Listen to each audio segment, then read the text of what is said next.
Good morning. You know what time it is. It is time for some coffee, and we are going to chat. And we're going to chat today about a little bit more on OCD, of course, and also acceptance and acknowledgement with our intrusive and obsessive thoughts and other thoughts in general. So let's get started, and I'm gonna make some coffee.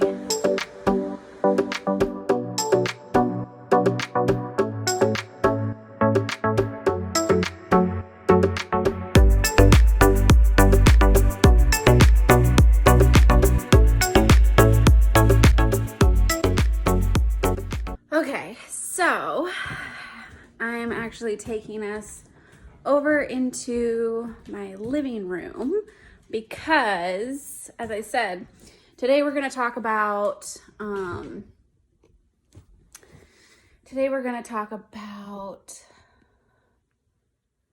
so as I said, today we're going to talk about acceptance and commitment therapy, accepting and acknowledging our obsessive and OCD thoughts. We're going to talk about welcoming thoughts, and specifically an analogy that I like to use with my clients when we're beginning this process in helping them welcome and accept and acknowledge that our OCD thoughts are here, and we don't want to try and thought block, or we don't want to push them away. So I wanted to talk more about an analogy that I use with my clients. And to my knowledge, I haven't heard this in any of the readings or research that I've done with acceptance and commitment therapy. And if it's out there, please leave me a comment, share a link with me. But as I was doing my research and understanding of acceptance and commitment therapy for the treatment of OCD, this was the analogy that came up in my mind naturally. So I wanted to share it with you, the listener, in case it is helpful for you or a professional that's listening, if you can adapt it for your clients. So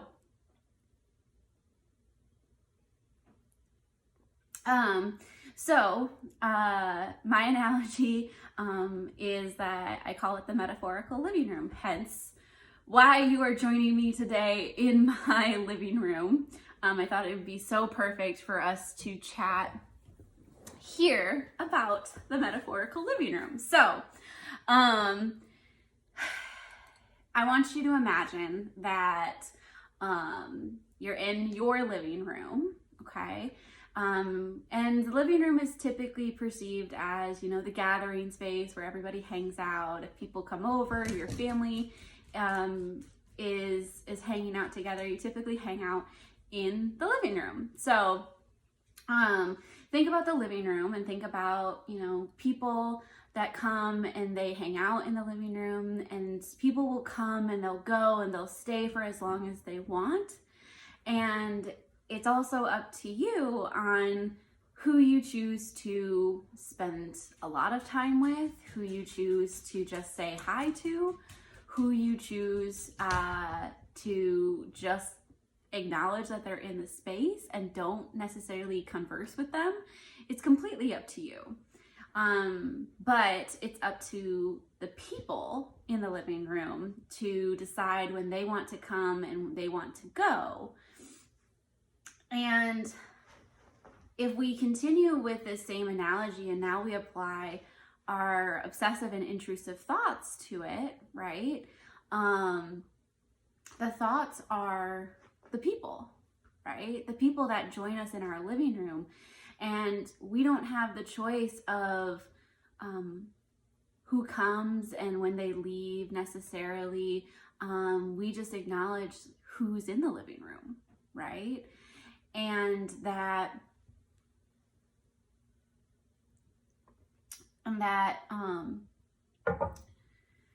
I get to choose who I spend the most time with, or give my energy to. Now, like I said before, with the actual people example, we acknowledge everybody that's in the living room because it's a small space, right? We acknowledge that all of these people have come into our living room and we choose who we want to spend more time with. Same with our thoughts, right?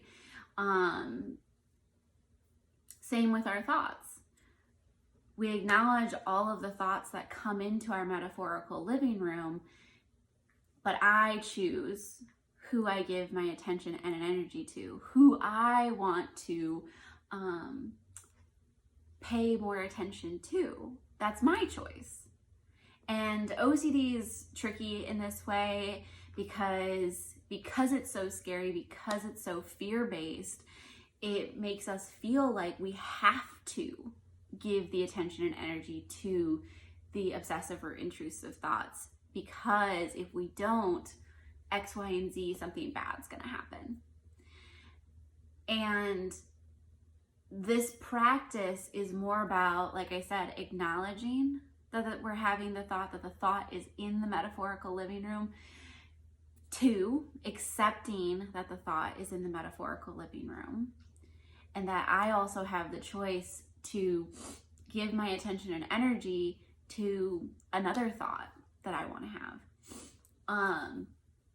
The other part, like I said at the beginning, is welcoming thought. And the practice of welcoming thought is when the easiest way to kind of explain it, I would say, is us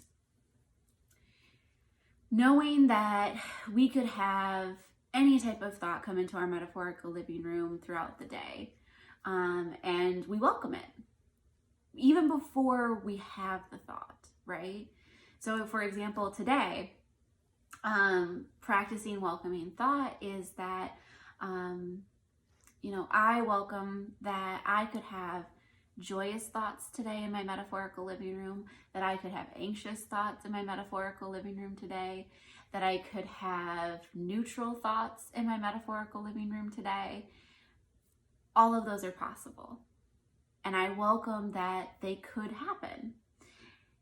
That is welcoming thought, that I'm not trying to keep them out. I'm not trying to hope and plead that I don't have the anxious thought today, because that's really common. That's really natural, right? I don't want to have a thought that makes me feel uncomfortable, but I also know that I can have those thoughts, and I welcome them because there's the same chance that I'll have a happy thought or a joyous thought that I'll have an anxious thought. The chances of me having either are the same. It's a 50-50, right? 50% chance I'm going to have a joyous thought today at some point, 50% chance that I'm going to have an anxious thought today at some point. 50% chance that I'll have both, and I welcome them both. Even though it makes me uncomfortable. Even though I'd rather have the joyous thought instead of the anxious thought, I welcome both into my metaphorical living room.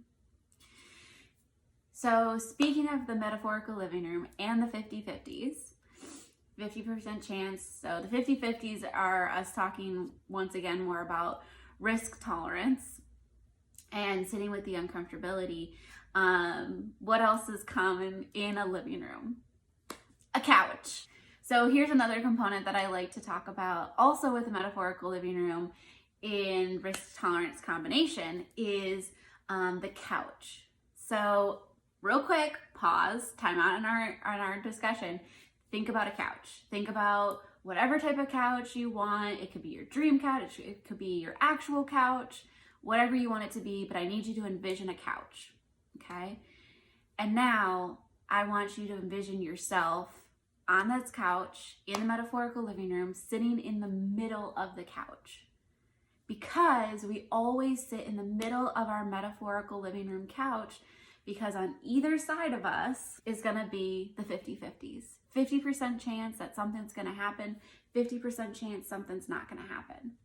Because those are with us on anything that we do. So, in our metaphorical living room, we have talked about acknowledgement, acceptance, welcoming thought. We've also talked about risk tolerance in our metaphorical living room. And I want to reiterate that this practice isn't easy. It's not easy to do acceptance and commitment therapy with our intrusive and obsessive thoughts. It takes time.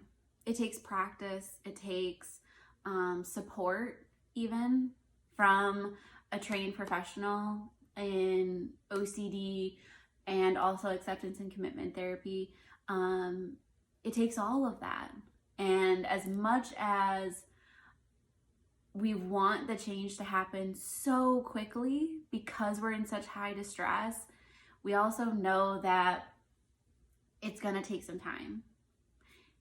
As we know, the saying goes, Rome wasn't built in a day.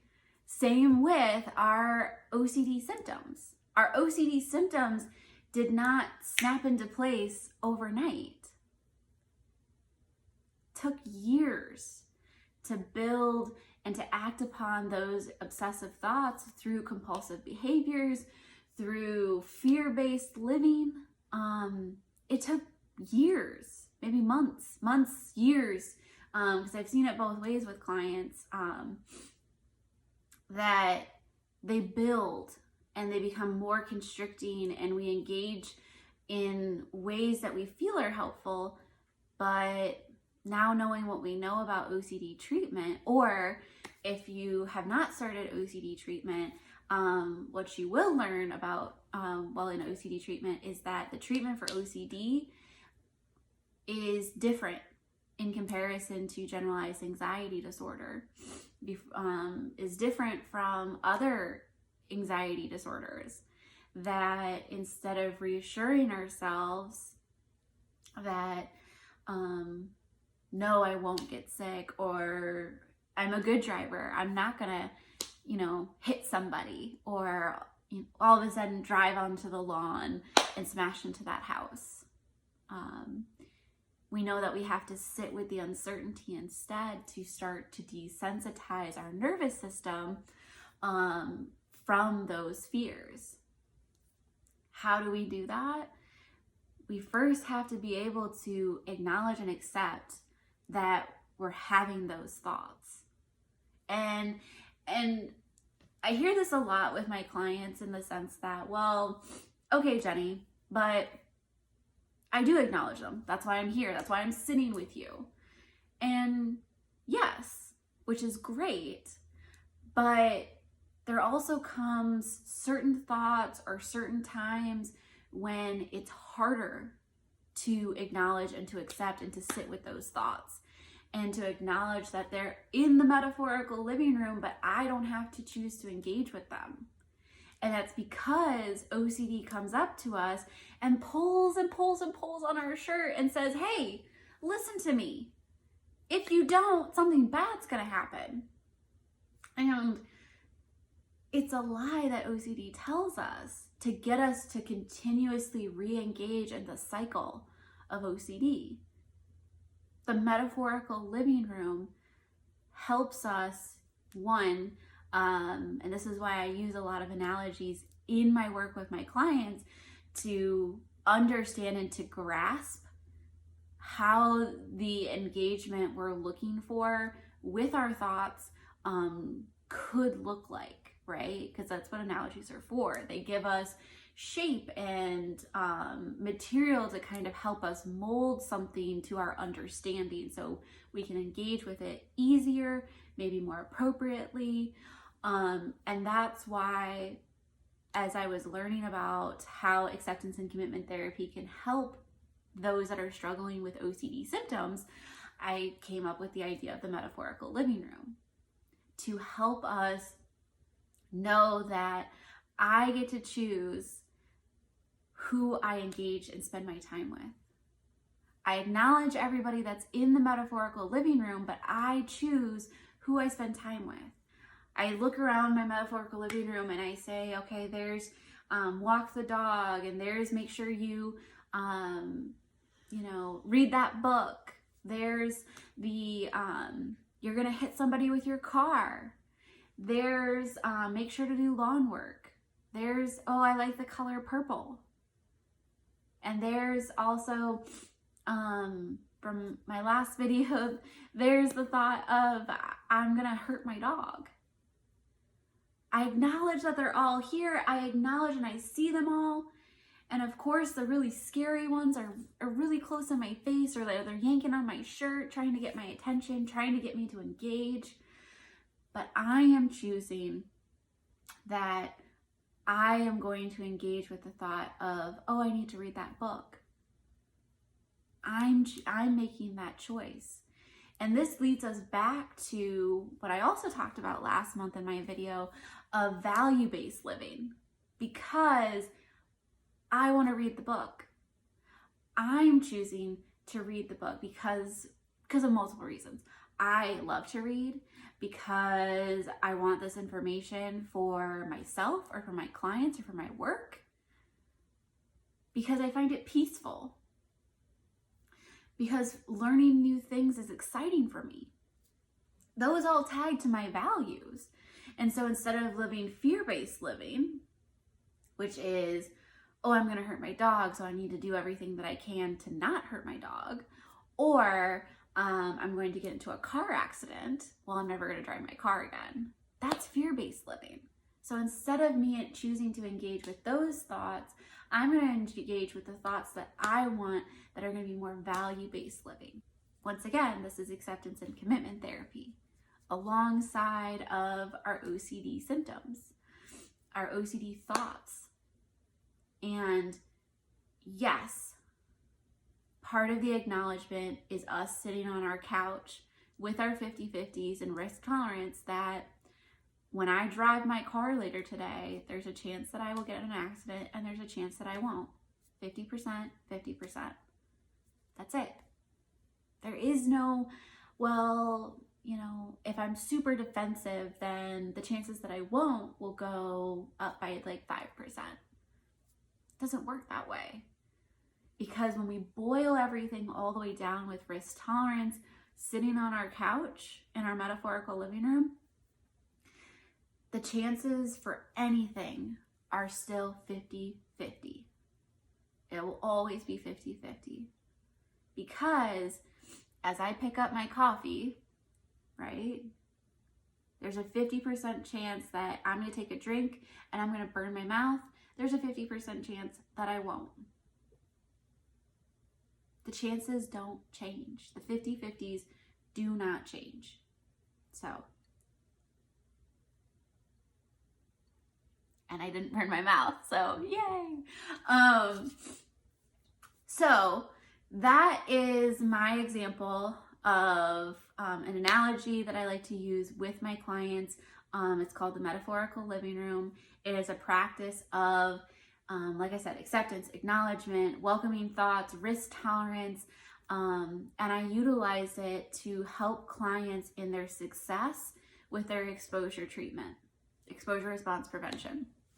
I have found this analogy to be extremely helpful for my clients because, like I said, it helps them accept that I have the thoughts, and it helps with the value-based living. It helps with also the motivation or the courage to engage in exposure response prevention treatment, because exposure response prevention treatment can be scary. It can be difficult. In a previous video, I gave the analogy that when I talk about exposure response prevention to clients, I say it's like going nose to nose with a bear. It's scary. We're talking about fears.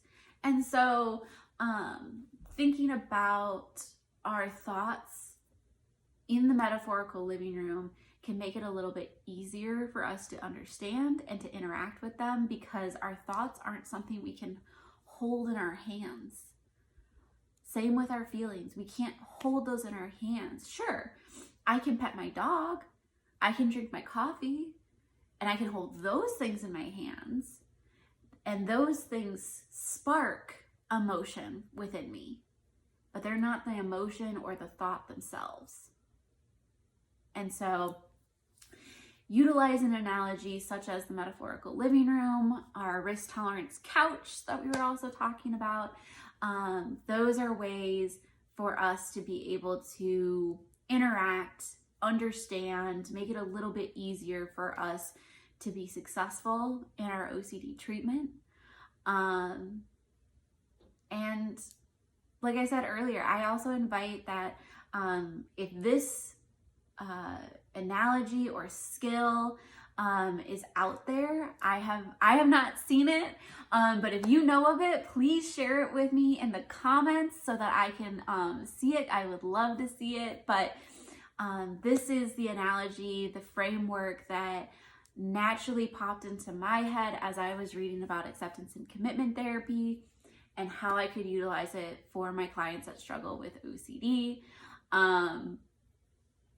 But yeah, I greatly appreciate you joining me today in my actual living room on my couch for our coffee chat for this month. I look forward to chatting with you all next month, of course, as well.